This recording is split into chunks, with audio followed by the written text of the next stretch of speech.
Well, I think the economy has certainly, when it comes to growth, the kind of 5 to 6% and above growth rates of the last few years might seem impressive, but the problem has been that growth has not really affected the masses of people. The poverty rate remains at a high 28% of the population, and the rate of inequality using the Gini coefficient of 44 to 45 continues to be one of the worst in Southeast Asia. President Reagan used to have a saying that, in the U.S. saying that, do you really feel that things have been better now than when President Carter became president? My question to people is, do they really think now that things are better after Mr. Aquino became president? And I think if you ask common people this, I don't think that they will give you an answer that it's yes. We just have to look at the rate of people going out of the country.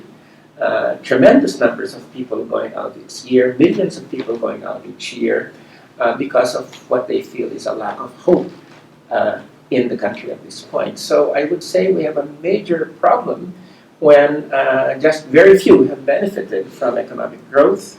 We have a macroeconomic framework that has really not led to increases in the common welfare, and we have a situation where you have just the CCP program being used in order to contain poverty, but the economics of going over poverty is not in fact creating jobs.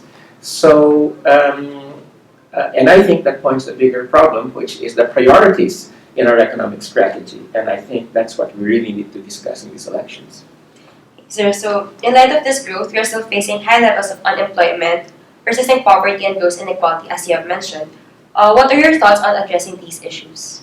Well, we really need to get out of the macroeconomic framework of the last 3 to 4 decades, and that, as you know, has been what is usually called the neoliberal framework.